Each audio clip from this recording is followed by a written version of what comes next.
Hello, everybody. Welcome to part 2 of our prayer Bible study. Last week, we talked about Nehemiah and what his prayer was when he was trying to get back to the people of Jerusalem. We talked about how before he went to meet with the king, that he actually prayed and talked to God about everything that he wanted and what he needed from the king. And then when he presented it to the king, it actually went really smooth.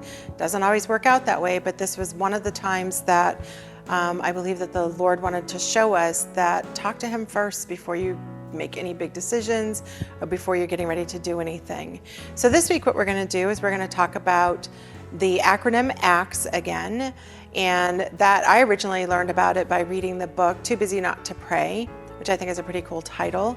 And what ACTS actually stands for is the A is adoration. So when you're getting ready to start your prayer, you're going to adorn God. I guess adoration would be like adorning him. So what you're doing is you're talking about how magnificent he is, like Nehemiah talked about how he is the creator of the universe, and you can talk to him about how wonderful he is, but it's so that you become familiar with him again. He already knows who he is, but it's for us as people to be able to acknowledge who we know him to be.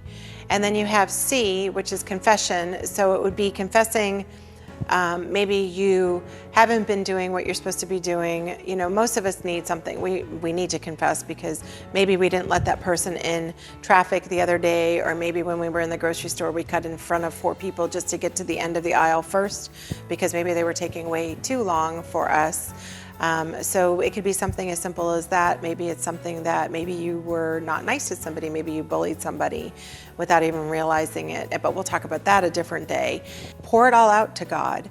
So you have A, which is the adoration, C, which is the confession, T, which is thanksgiving. Like we learned that Nehemiah actually thanked God for Moses, and Moses being able to lead people out of Egypt and to help save them and then teach them the ways of God. So that would be thanksgiving. And then supplication, which also means to request or to put your requests before something. And so that's what he did, was he asked in Nehemiah, he asked the Lord to help him when he got ready to talk to the king. So by doing that, it prepared Nehemiah to be able to talk properly to the king, because he's going in front of a king. First he's talking to the high king, and then he's going into the little k king, which is a man king, and he's going into that person and asking him for stuff and expecting a response that would be pleasing and honoring to God. So anyway, so that's ACTS. So tonight today, it's not even tonight, but today, we're gonna be learning about another type of prayer, which is fasting and praying, but it's still the same type of thing. So in the book of Esther, which is also in the Old Testament, Esther is, it's a very interesting story as well, because Esther is now the queen of Persia also, and she's not of their nationality. She's actually Jewish. And the king, there's all kinds of crazy stuff going on. So you have to read that too. And that's in the Old Testament. But there's all kinds of crazy things. And this man who is like second in command of the land wants to kill all of the Jews. So Esther is having to make a decision now as to whether she's going to go before the king and get killed, or is she going to do nothing, and her whole population, her whole nation, which would be the Jewish nation, is going to be wiped out, which would also be her, because she is Jewish, and the king doesn't know that yet. So she's going to have to figure out what she's going to do. But what she does is she asks her uncle Mordecai, who's very important in this whole segue, in this whole situation, and she's asking him to go back to their people and ask them to fast and pray for 3 days before she goes and presents herself to the king. So the important piece here is that she's still praying. She's asking all of the people of her nation that live within this, the citadel, that she's asking all of them to pray so that when she goes in before the king, she is not killed, so that she can do what she needs to do to save her nation. So I don't know if you've ever heard anybody say, and you've been prepared for a time such as this. It comes from the book of Esther. And what Mordecai is actually telling Esther at that point is that if you do nothing, Somebody else is going to do this. But right now, the Lord has prepared you for this situation. You have been prepared for a time such as this. So she goes also into a 3-day prayer and fasting mode. But I want to talk to you about fasting for a minute, because what fasting really is fasting is removing something from your peripheral vision, or from your vision or from your daily life that would draw your attention away from God. So that could be a lot of things. In today's world, it could be social media. It could be maybe you only read the Bible and you read it for 5 minutes a day. And when I say only, it's because you read it for 5 minutes a day and then you're like, okay, that's good, I'm done. And you don't think about what you've read. You don't talk to God about what you've read. You don't talk to other people about what you've read. Maybe you're in a situation where you can't do that, but the pondering on it or thinking about it or writing about it would be continuing your diligence for that scripture throughout the day. So fasting, going back to fasting is removing something from your life that is hindering you from being able to talk to God, or maybe you need to not watch a television show every night, so that would be your quiet time with God, or that would be the time that you would spend with Him praying, and then you're fasting for that hour to be able to be more diligent about being with Him. So anyway, back to Esther, what she does is that she does this for 3 days, and then she goes on to, she has to march in front of the king, hoping that he will call her into the court, otherwise she'll be killed, because she can't go up to him and be like, hey, I need to talk to you. She has to be called into his presence. So she is, and then this whole story unfolds, and it's not a story, it's actually a historical information about how God works with His people to save His people. And so she ends up doing this whole scenario with making sure that he knows what's going on, with the king, that he knows what's going on, and that she doesn't want him to kill all of her people. And it goes on, but it starts with prayer and fasting. And the whole point of this is that it starts with prayer and fasting. And so when you sit down to think about things, I have to tell you, the thought that keeps running through my mind, so I'm going to talk about it. The thought that keeps running through my mind is people are like, I don't have time for that. I don't have time for that. If you are a person that really doesn't have time for it, I'm going to teach you how to make time for it, because it's so important in your relationship with other people to be talking to God daily. There's scriptures in the New Testament that tells us to pray without ceasing. A lot of people are like, well, I don't know what that means. What that means is that you don't have to spend hours upon hours upon hours in prayer every day. But what that means is that you need to be in contact with God. So we've talked about Nehemiah. His name is not Nia, it's Nehemiah. So we talked about him, and we talked about how he prayed before he went to present something to somebody else. We've talked about Esther, how she prayed before she went to present something to somebody else. Today I'm going to mix it up a little bit too, but now we're going to talk about you. We're going to talk about you and what do you do before you need to present something to somebody else. Every little thing that we're going to talk to somebody about, like if I was to stop the camera right now and sit down and talk to Anthony about something, I don't need to be like, okay, Lord, what am I going to be talking to Anthony about? And, I need to make sure that I have this, this, and this, and all my ducks in a row. That doesn't need to happen with every conversation. But at the beginning of my day, I sit down and I talk to God. And I go through acts. I go through adoration, confession, thanksgiving, supplication. And sometimes my supplication is, you know what, Lord, today I really want to do what it is that I'm supposed to be doing and not be distracted by all of this other stuff that's going on. And this other stuff could be a person, it could be social media, it could be the news, it could be church, it could be my dog, it could be a cat, it could be children, it could be parents, it could be anything that is taking me away from what I'm supposed to be doing that day. For example, when we sit down and we get ready to do any type of presentation or when we're planning events, it's amazing the distractions that try to come at us. So everybody that's involved with them, we all make sure that we are in constant contact with God. We talk about him in the morning.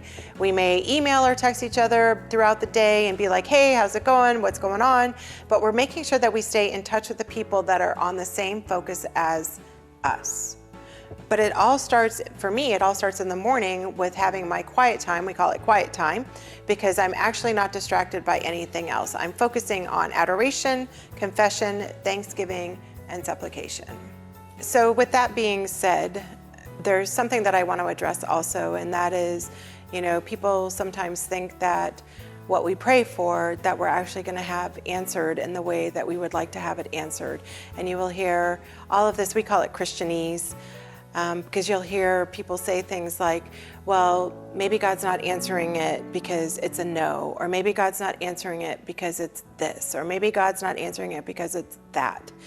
My hope is that when you do pray and talk to God, don't get discouraged. Don't get discouraged if the prayer is not answered, because it may be that he's working upstream because maybe you finally have talked to him about the situation that you're in and that you need help with, or maybe it's you're finally talking to him out loud, or you're finally asking him to help you in a situation, but now that you've asked him, he's got to move all of these other parts. So I learned a long time ago, I don't even remember who said it to me. It might have been somebody in a group setting that we were in, and I said to them, well, I finally made the decision to do X, Y, Z. And without even skipping a beat, this person said to me, okay, good, because now God has to move 10,000 people. And that helped me relax, knowing that even if it's not really 10,000 people, that visual for me was, just because I have said yes now, or I have made this request to God, there are 10,000 other things that have to happen in order to get the answer. But in the meantime, I'm not going to give up. I'm not going to give up on what I've been praying about. I'm not going to give up on what it is that I'm supposed to be doing. Even if I don't see a result from the prayer immediately, I'm going to keep going back to God and talking about it. And I will tell you that I've done that. I've done that with this ministry. I've done this with this talking to you, is that it's been an evolving or an evolution, or however you want to call it, but it's evolved over the past 3 years into actually doing this. But my first prayer was, I'm going to be silly, but my first prayer was like, you know what, Lord, I want to teach everybody about you. And then I wanted him to just lay out the plan for me. And then that didn't work because that's not what he wanted from me. What he wanted was for me to really think about it. Even though that's what I wanted to do, he wanted me to think about it. And then the next prayer was, you know, Lord, I have no idea what I'm doing. This is brand new for me. I have been teaching Bible studies for a lot of years. I've been speaking at events for a lot of years, but this next step is really new for me. So I have no idea what I'm doing. And then I started praying and asking him to bring people into my life that could help me, because I don't know what I'm doing. I know what I want to say, but I really have no idea what I'm doing. But it's taken about 3 years to get to this point. But if you look back further, he's been working upstream since 2001 for me, 2002 for me, to get me to this point where I'm okay with doing what I'm doing. It's very uncomfortable for me to be out here like this and not be able to see who's on the other side. But I'm really hopeful that you are getting something from learning how to talk to him and learning how to pray and being available for him and making yourself available to him, even if it's for 5 minutes a day. And I know that some of you live in countries where you're not allowed to do that. And I know that some of you live in a household where you're not allowed to do that, but you can still do it all in your head. You can do it in your head. You can do it when you're on the bus. You can do it when you're on the trolley. You can do it when you're on the subway, or you can do it when you're in your car driving to work. Just don't close your eyes when you pray if you're doing that. But you know, there's so many different ways that you can do that. And what I would like to do is next week, I would like to expand on that a little bit more. But for this week, I want you to be thinking about, something or a situation that maybe you're spending time in, that if you fasted from that, it would give you more time to talk to God. So the other thing that I want to talk about is that a lot of times we hear people say, when you're talking to God, like our there's a prayer, a Christian prayer, and it's called the Lord's Prayer. But what it actually is what the Jesus was teaching his disciples how to pray. And it starts off with "Our Father who art in heaven." So we live in a society, and a lot of societies, where people may not have had a good parent. People may not have a dad. They might have a biological dad, but they don't have a dad, or they don't have a father figure in their life. And you know, a lot of preaching used to be, well, think of it as God as your father, and think of God as your dad. And we had conversations about this at a church that I belonged to at one point, and we talked about the fact that there are a lot of people that don't have that good image of a good father. So when we talk about God, I went to a church a couple of weeks ago in a different state than from where I live, and they do the Lord's Prayer as "Our God in heaven." And I was like, that's pretty cool, because it helps narrow the vision to God being this omniscient person and this expanse, and that he is so cool, and that he is greater than anything, and he's nicer and more valuable than any human being could ever be to us, that it was our God who art in heaven. And so if you've had a great father, think of him as your father, and the best father that you could ever imagine. If you haven't had a good father, think of him as God, that he created you. He made you. So anyway, back to the fasting, that if you can get to the point where you fast from something, even for an hour a day, then take that time to spend with him and just talk to him about your day. So even be like, "Hey God, I just want to let you know what I did for lunch today." And like you're talking to your friend, you know, or that your friend that you wish that you had, that you could talk to about all of these things. Just talk to him and just be present in the moment with him, just like you would like for a human being to be with you. Do that with him. So next week when we meet again, we're going to be doing more of this, but we're going to talk more about prayers, and we're going to go into the New Testament, because all through the Old Testament, and I'm going to post this on my website too, is that there's scriptures all in the Old Testament about prayers and how people prayed in certain situations. But we're going to talk about the New Testament. We're going to talk about how prayers can get answered, and if you're not comfortable with the answer, how you can actually talk to God about it some more. Or if it doesn't get answered, how you can find peace in the fact that maybe the answer is not coming right now, but that it will come. So this week you have another challenge. Now, if you can do it for 5 days during the week. Last week we did it for a couple of days in a row, but maybe for 5 days this week, take a couple of days off, but for 5 days this week, write down your prayer and follow the Acts format. So do that this week, and then when we meet again, we can talk about it some more. So I hope that you have a really good week this week. My prayer for each person this week is that you find comfort in your time with God, that you find that your relationship starts to develop with him, and I will see you next week. Have a great week. Thank you so much for watching. I hope you enjoyed this video. If you did, right below there's a like button. If you could like and even subscribe to this channel, it would be great. We also have a website that you can go to, sandymcardle.org, if you want to get more information about who we are, and also get some devotionals that can be sent to your inbox.